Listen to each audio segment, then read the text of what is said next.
గురుపాద సేవ చేయాలనుకున్నారు కదా, ఆ గురుపాద సేవా విధానం చెబుతూ దానివల్ల మనకు వచ్చే ఫలాన్ని కూడా ఇక పైనటువంటి ఒక 4 శ్లోకాల్లో వివరిస్తున్నారు. గురోః పాదోదకం పీత్వా ధృత్వా శిరసి పావనం సర్వతీర్థావగాహస్య సంప్రాప్నోతి ఫలం నరః. గురువు గారి పాదోదకాన్ని త్రాగినా, శిరస్సును ధరించినా అంటే చల్లుకున్నా,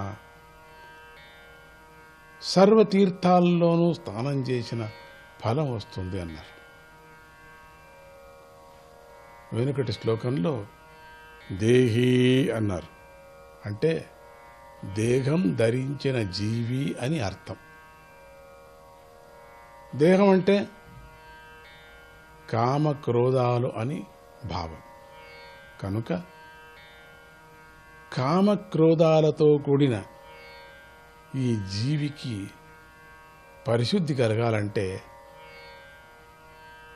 అది మామూలు స్నానాల వల్ల కలగదు.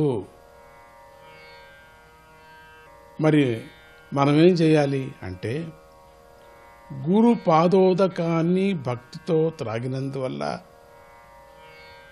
ఆ పరిశుద్ధి వస్తుందని శివాజ్ఞ ఉంది. శోషణం పాప పంకస్య దీపనం జ్ఞాన తేజసః గురోః పాదోదకం దేవి సంసారార్ణవతారకం.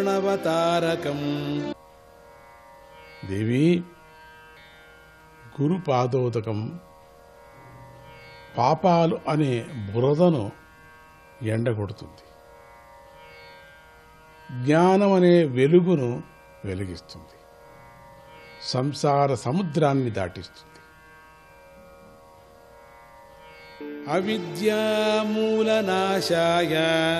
జన్మకర్మ నివృత్తయే జ్ఞానవైరాగ్య సిద్ధ్యర్థం గురుపాదోదకం పిబేత్. అవిద్య మూలమట్టంగా నశించాలన్నా, జన్మలకు కారణమైన కర్మలు తొలగిపోవాలన్నా, జ్ఞానము వైరాగ్యము సిద్ధించాలన్నా గురు పాదోదకం త్రాగాలి. గురు పాదోదకం స్వీకరించినందువల్ల పరిశుద్ధి వస్తుంది అన్నారు. అంటే పాపాలు నశిస్తాయి అని అర్థం. అంతేకాదు, లోపల జ్ఞాన తేజస్సు ప్రకాశిస్తుంది. దీనివల్ల జీవి సంసారంలోంచి బయటపడతాడు. అయితే దీనికి అంతటికీ ముందుగా